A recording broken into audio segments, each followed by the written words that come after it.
زنجیریں کی اس ایپیسوڈ میں دکھایا گیا کہ سربلند خان جب ربیہ کو ڈھونڈتے ڈھونڈتے صحرا میں پہنچ جاتا ہے اور دشمن کے علاقے میں پہنچ جاتا ہے تو وہ وہاں سے ربیہ کو بچا لیتا ہے۔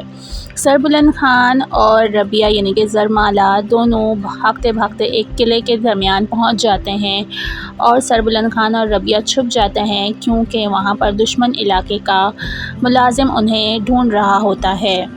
دونوں چھپتے چھپاتے وہاں پر پہنچ جاتے ہیں۔ تھوڑی دیر بعد وہ ڈھونڈ کے ان لوگوں کو چلے جاتے ہیں اور سربلند خان ربیہ کو بچانے میں کامیاب ہو جاتا ہے۔ دونوں وہاں کے علاقے کا جائزہ لیتے ہیں اور رہنے کے لیے سوچتے ہیں۔ سربلند بولتا ہے کہ رات گزارنے کے لیے ہمیں اسی جگہ کا انتخاب کرنا ہوگا کیونکہ راستہ سفر بہت لمبا ہے اور ہم رات میں یہ راستہ نہیں کاٹ سکتے۔ ربیہ کوئی جواب نہیں دیتی ہے۔ دونوں وہاں پر بیٹھ جاتے ہیں کیونکہ دونوں کے پاس اور کوئی سر چھپانے کی جگہ نہیں ہوتی ہے۔ سربلند ربیہ کو ہر صورت بچانا چاہتا ہے کیونکہ وہ اس کے دوست کی بیوہ ہے اور اس نے اپنے دوست سے وعدہ کیا تھا کہ وہ ربیہ کا پورا خیال رکھے گا۔ ربیہ بھی اس کے ساتھ جانے کی کوشش کرتی ہے۔ ربیہ تھک کر بیٹھ جاتی ہے تو سربلند اس سے پوچھتا ہے کہ کیا میں آپ سے پوچھ سکتا ہوں کہ آپ حویلی چھوڑ کر وہاں تک کیسے پہنچی؟ اگر میں نہیں پہنچتا تو آپ کا کیا ہوتا؟ تو ربیہ کوئی جواب نہیں دیتی، لیکن سربلند کہتا ہے کہ میں نے آپ سے کچھ پوچھا ہے۔ تو ربیہ کہتی ہے کہ آپ میرے محسن ہیں اور آپ سے مجھے کوئی شکایت نہیں، لیکن میں اب مزید اپنی تذلیل برداشت نہیں کر سکتی۔ حویلی میں جو کچھ بھی ہو رہا ہے میں اس کی ذمہ دار اپنے آپ کو سمجھتی ہوں۔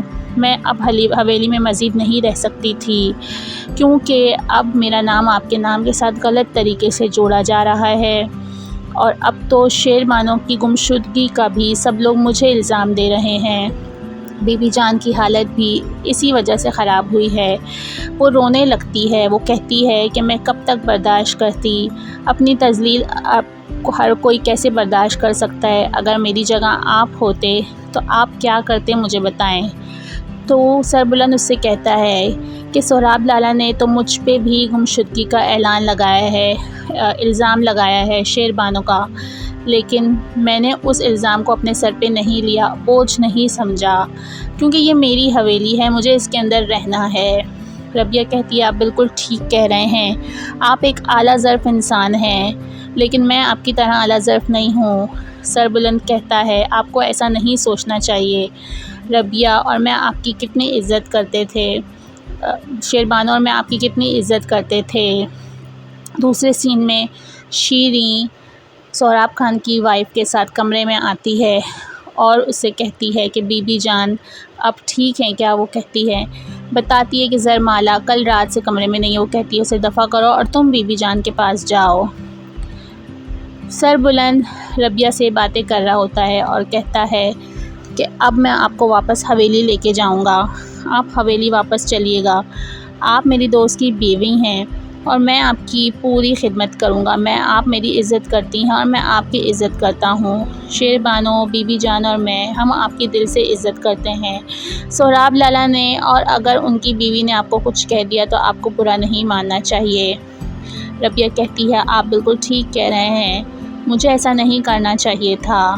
اس پہ سربلند کہتا ہے کہ صبح ہوتے ہی ہم یہاں سے راستہ ڈھونڈ کے نکل جائیں گے۔ اگر ایک دفعہ ہم دشمن کے نرغے میں پہنچ گئے تو پھر ہمیں وہاں سے کوئی نہیں نکال سکے گا۔ ربیہ کہتی ہے ٹھیک ہے، میں آپ کی بات مان لیتی ہوں اور آپ کے ساتھ حویلی چلنے پہ تیار ہوں۔ شیریں چپکے سے رات کو اپنے کمرے میں آتی ہے اور ایک اٹیچی کھولتی ہے۔ صندوق کھولتی ہے تو اس میں کپڑوں کے بیچ میں سے وہ شیر بانو کا لاکٹ نکالتی ہے۔ اس لاکٹ کو نکال کے وہ خوش ہوتی ہے۔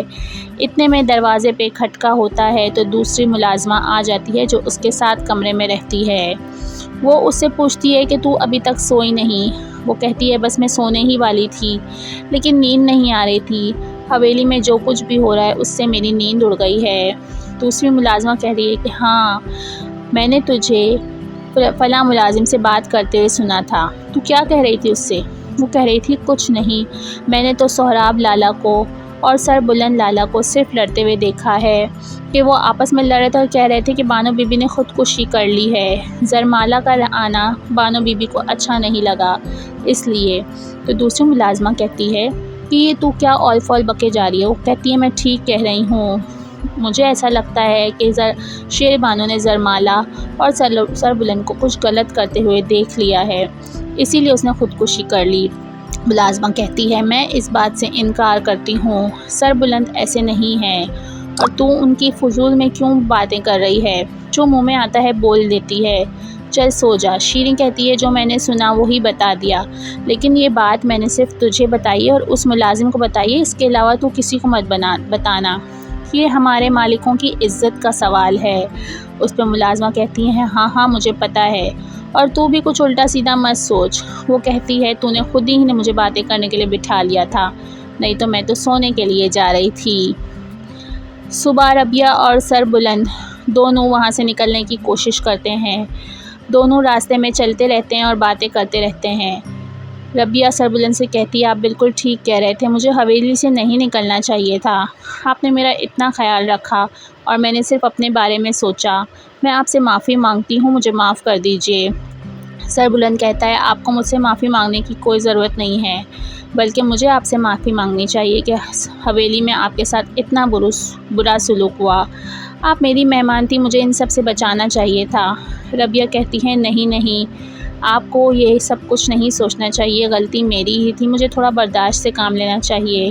اور شیر بانو کے بارے میں آپ پریشان ہیں، شیر بانو ایسی بالکل بھی نہیں تھی کہ وہ خودکشی کرے، وہ آپ سے ناراض ہو ہی نہیں سکتی، آپ بالکل فکر نہیں کریں، وہ انشاءاللہ بہت جلد مل جائے گی، وہ بہت اچھی تھی، اس نے میرا بہت خیال رکھا، مجھے کبھی بھی اکیلا محسوس ہونے نہیں دیا، صرف آپ کی وجہ سے، کیونکہ وہ آپ سے بے حد محبت کرتی تھی، آپ فکر نہیں کریں، وہ جلدی مل جائے گا۔ مخالف قبیلے کا آدمی ان دونوں کو وہاں سے جاتے ہوئے دیکھ لیتا ہے، ربیہ پلٹ کر دیکھتی ہے تو پستول تانے ہوئے ہوتا ہے وہ آدمی سر بلند کے اوپر۔ اب سر بلند پریشان ہو جاتا ہے، وہ بندہ سر بلند سے پوچھتا ہے کہ تم ہمارے قبیلے میں کیا کر رہے ہو؟ سر بلند بس کوئی جواب نہیں دیتا، اتنے میں گولی کی زور سے آواز آتی ہے اور وہ آدمی گر جاتا ہے۔ جب سر بلند کے آدمی فٹافٹ وہاں آ جاتے ہیں اور کہتے ہیں ہاں جی ہم ہیں آپ کے آدمی، وہ وہاں سے سر بلند اور ربیہ کو بچا کر لے جاتے ہیں۔ ربیہ شکر کا سانس لیتی ہے۔ حویلی کے پچھلے حصے میں سر بلند کے دو ساتھی ہوتے ہیں، وہ کہتے ہیں لالا آپ کو زندہ دیکھ کر بہت خوشی ہوئی، آپ کہاں چلے گئے تھے؟ وہ کہتا ہے میں بعد میں بتاؤں گا۔ ایک بندے سے کہتا ہے کہ پہلے تم زرمالا کو لے کر حویلی کے پچھلے حصے سے حویلی چلے جاؤ، کسی کو اس بات کا پتہ نہ چلے، اور دوسرے کہتا ہے تم یہیں پر ہی رہو میرے ساتھ، اور یہ بات جب کہ زرمالا کو میں لے کر آیا ہوں کسی کو بتانے کی ضرورت نہیں ہے، ہم تینوں کے درمیان رہنا چاہیے۔ وہ زرمالا سے کہتا ہے کہ آپ حویلی کے پچھلی طرف سے اس بندے کے ساتھ چلے جائیں، وہ چلی جاتی ہے۔ وہ چھپتے چھپاتے زرمالا کو لے کر حویلی کے پچھلے حصے سے چلا جاتا ہے، لیکن ربیہ کی قسمت یہ ہوتی ہے کہ وہ اسے حویلی کے پچھلے حصے سے جاتے ہوئے شیریں دیکھ لیتی ہے۔ شیریں اپنے پچھلے حصے میں کچھ کام کرنے کے لیے اپنے کوارٹر سے نکل رہی ہوتی ہے کہ وہ زرمالا کو دیکھتی ہے، وہ کسی بندے کے ساتھ آ رہی ہے، یہ تو حویلی کا ملازم ہے۔ وہ سوچتی ہے زرمالا رات سے اس کے ساتھ تھی اور اب واپس آئی ہے۔ اب وہ پیچھے زرمالا کے اس کے کمرے میں آتی ہے، اس کے کمرے کا دروازہ بجاتی ہے، زرمالا دروازہ کھولتی ہے تو شیریں کھڑی ہوتی ہے، زرمالا اس کو دیکھتی رہتی ہے۔ شیریں کہتی ہے تم کل رات سے کہاں تھیں؟ اور میں نے تمہیں دیکھا ہے کہ تم اس ملازم کے ساتھ، سر بلند کے خاص ملازم کے ساتھ واپس آ رہی تھی۔ زرمالا کہتی ہے تمہارا اس سے کیا تعلق ہے؟ وہ کہتی ہے سچ سچ بتاؤ، نہیں تو میں سہراب لالا کو بتا دوں گی کہ تم واپس آ گئی ہو، رات سے تم نہیں تھی۔ وہ کہتی ہے بتا دو جس کو بتانا ہے۔ شیریں اس کی بہادری پہ حیران ہوتی ہے اور کہتی ہے تمہارے بہت پر نکل آئے ہیں، تمہاری وجہ سے حویلی میں جو کچھ بھی ہو رہا ہے۔ وہ کہتی ہے کہ میرے کوئی پر نہیں نکلے، میں کوئی مالکوں میں سے نہیں ہوں، لیکن اس حویلی کے مالک سر بلند کی میں مہمان ہوں اور میری بہت عزت کرتے ہیں، تمہیں کسی نے عزت کرنا نہیں سکھایا، اگر اگلی دفعہ تم نے مجھ سے بدتمیزی کی یا کچھ بھی بولا تو میں سر بلند کو بتا دوں گی، اب تم یہاں سے جاؤ۔ شیریں چلی جاتی ہے۔ شیریں باہر جاتی ہے تو سوچتی ہے کہ مجھے اس کا کچھ کرنا پڑے گا، اس کے پر نکل گئے ہیں، دیکھو میں اس کو بتاتی ہوں میں کیا کر سکتی ہوں اس کے ساتھ۔ اتنے میں وہ دیکھتی ہے تو سہراب لالا حویلی کے اندر آ رہے ہوتے ہیں۔ وہ جیسے ہی سہراب کے آگے لپکتی ہے اس کو سنبھالنے کے لیے، اتنے میں آگے سہراب کی بیوی آ جاتی ہے۔ وہ پوچھتی ہے کہ آپ کے ہاتھوں میں کیا ہوا؟ سہراب لالا کہتے ہیں کہ میں بانو کی موت کا سوگ منا رہا تھا۔ وہ کہتی ہے کہ آپ نے ایسا کیوں کیا؟ وہ کہتے ہیں اب ہمیں قبیلے میں اور اپنے لوگوں میں سب کو بتا دینا ہوگا کہ بانو اس دنیا میں نہیں ہے، بانو کا ایکسیڈنٹ ہو گیا ہے اور اس کی لاش اس قابل نہیں تھی کہ دکھا سکے، تو اس لیے ہم نے اسے رات میں ہی دفنا دیا۔ سہراب لالا کی بیوی رونے لگتی ہے۔ شیریں غصے میں کھڑی ہوئی ہوتی ہے کہ کیسے سہراب لالا کی بیوی سہراب کے ساتھ بیٹھی ہوئی ہے۔ وہ بولتی ہے کہ کاش میں اس کی جگہ ہوتی۔ سہراب کہتے ہیں کہ ہمیں سب کو بتانا ہوگا۔ سربلند حویلی میں آتا ہے اور وہ سیدھا بی بی جان کے پاس چلا جاتا ہے۔ وہ سہراب کو دیکھتا ہے کہ سہراب کے ہاتھ پہ پٹی بندھی ہوئی ہوتی ہے، لیکن وہ اسے کچھ نہیں پوچھتا۔ وہ سیدھا بی بی جان کے پاس آتا ہے۔ بی بی جان اس سے پوچھتی ہیں کہ تم لے آئے میری بانو کو؟ سہراب کوئی جواب نہیں دیتا۔ وہ کہتی ہیں تم میری بانو کو لے آؤ، نہ جانے کس حال میں ہے۔ تو وہ سربلند کہتا ہے بی بی جان میں لے آؤں گا، بی بی جان آپ فکر مت کریں، بانو بالکل ٹھیک ہے۔ وہ کہتی ہیں مجھے بچوں کی طرح مت بہلاؤ اور میری بانو کو لے کر آؤ۔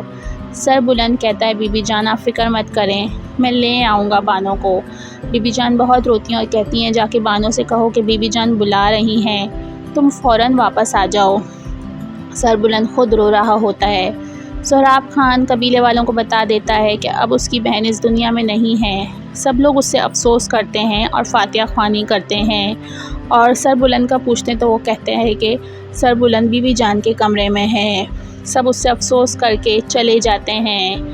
وہ بھی ناٹک بازی سے افسوس کرتا ہے۔ ہو سکتا ہے اسے سچ میں افسوس ہو رہا ہو کیونکہ وہ شیر بانو کا بھائی ہے، لیکن شیر بانو کی موت میں اسی کا ہاتھ ہے۔ عورتوں میں بھی قرآن خوانی جاری ہوتی ہے کہ سہراب خان کی بیوی وہاں سے اٹھ کر جاتی ہے تو شیریں مڑ کر دیکھتی ہے کہ یہ کہاں گئی ہے۔ وہ اس کے اوپر پوری نظر رکھتی ہے، وہ تو اس سے ویسے ہی جلتی ہے۔